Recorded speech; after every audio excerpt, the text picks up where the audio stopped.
Sri Krishna Parabrahmane Namaha. Sri Sadguru Paramatmane Namaha. Sarva Maharshibhyo Namaha.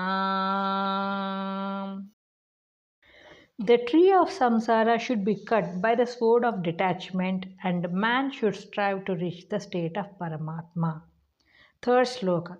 Narupamasyeha tatopalabhyate nanto na chadirna cha sampratishta ashwatthamenam suvirudhamula asangasashtrena drudena chitva.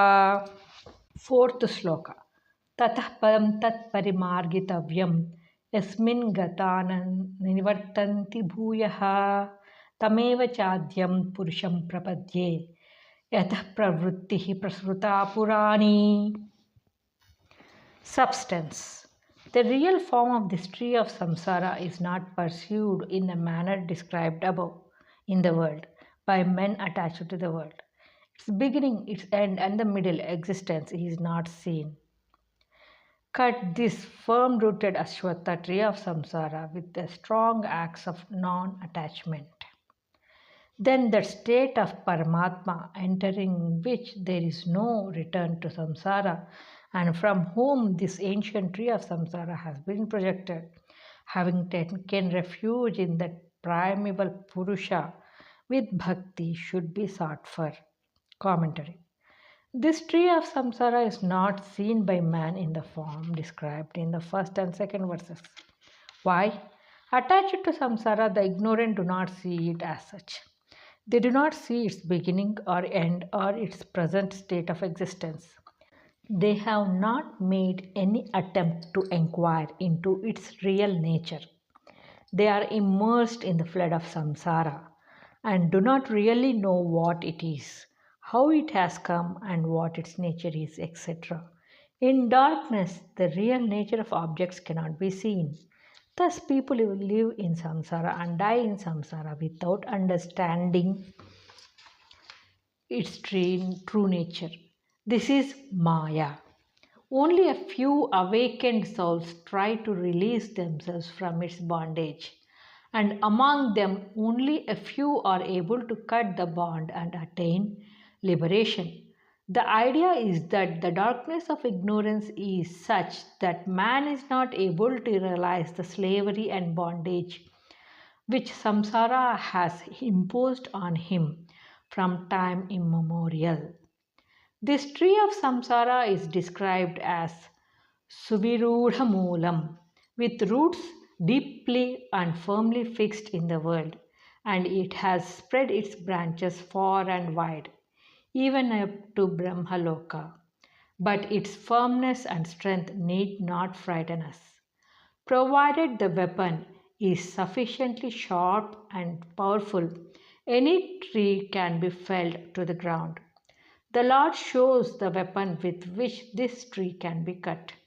It is Asanga Shastram, non-attachment to the world and its sensual attractions and temptations, is the axe which cuts the tree of samsara. In other words, it is dispassion, vairagya. What a wonderful weapon to smash the tree of samsara. But the axe should be sharp and strong. Lukewarm and fitful vairagya, manda vairagya, is not enough. It should be blazing, burning, all-consuming vairagya to Asanga Shastra. This axe of dispassion cuts the very root of the tree, and there is no more delusion or bondage. It is like destroying the main wheel of the huge factory machine. When the main wheel is stopped, all the innumerable smaller wheels stop automatically. We need not stop every small wheel. So also, when the roots of the tree are cut, the branches, the birds, and all other things wither away of their own accord. This non-attachment should be both external and internal, but the aim is yet to be realized. Vairagya eliminates the obstacles on the path of self-realization. Having given up the Drishya, the objective world, the next step is to hold fast to the druk, the seer. This is important. It is not enough to clear the depths. One should acquire property and then only he will be safe. The rejection of the sense world is like clearing the depths. So, along with Vairagya, the seeker should possess Gnana, knowledge of the Paramatma. He should know that his real nature is Atma. Then his bliss is full and unhindered. That is why the Lord teaches them. The Atma is to be searched for Parimargitavyam. This is the highest state for a human being because having once attained it, man does not return to samsara again. Na nivartanti bhuyaha.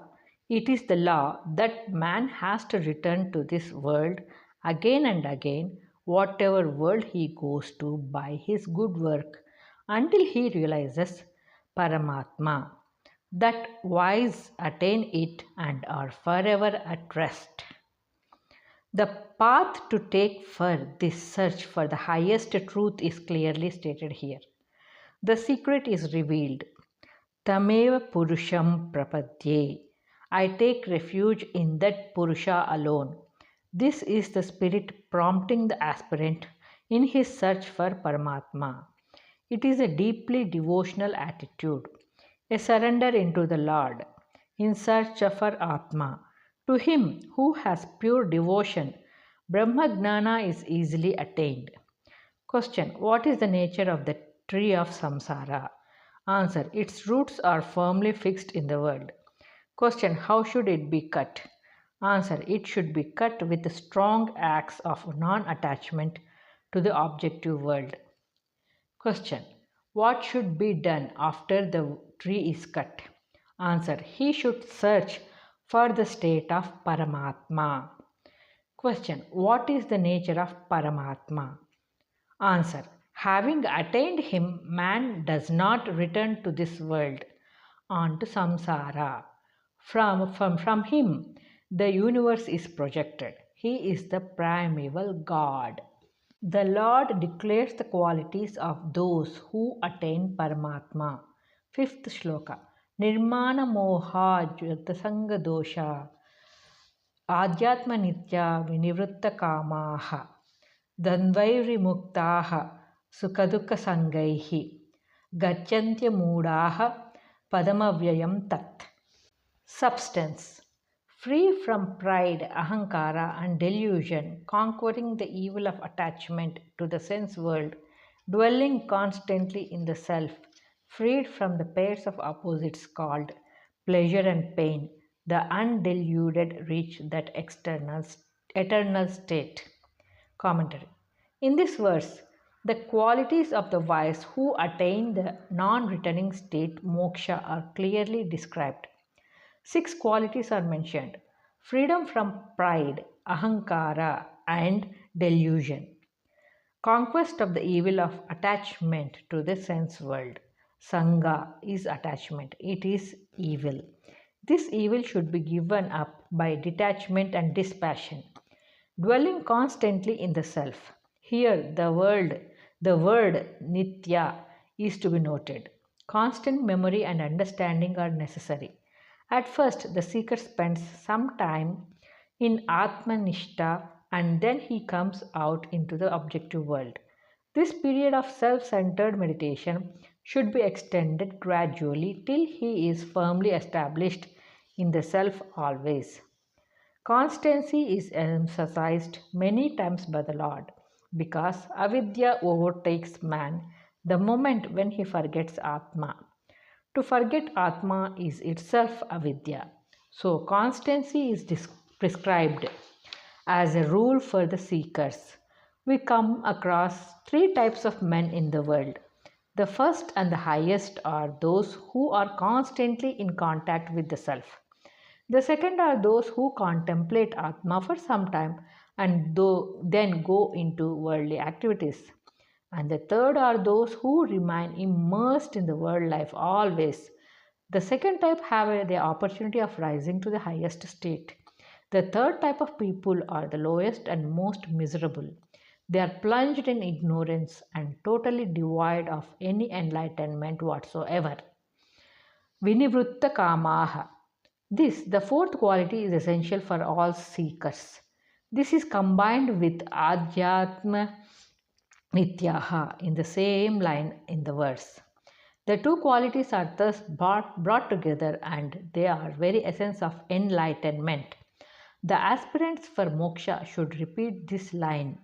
Think of it, meditate on the idea, and model their life accordingly. The first is Tattva Gnanam and the second is Vasanakshayam. So the line Adhyatma Nitya Vinivritta Kama is the sum and substance of all spiritual practice. The first is the state of Drishya Rahitvam. The Shastras declare that both these are to be practiced simultaneously. In fact, they are the two sides of the same coin, moksha. When Druk Atman is attained, there is no Drishyam object. Freedom from the pairs of opposites known as pleasure and pain. And lastly, Amudaha, freedom from delusion. The spiritual sadhana undertaken constantly keeps away delusion, and thus the sages live in the light of perfect knowledge. This is the reward of following the above practices. What is the reward of the following the above practices? People reach the immortal state of Paramatma. They leave away all other things as they are unreal, impure, sorrow breeding, and perishable. Question: what is the state of Paramatma? Answer: it is unchanging and eternal. Question: who can attain it? Answer: he who can acquire the above six qualities.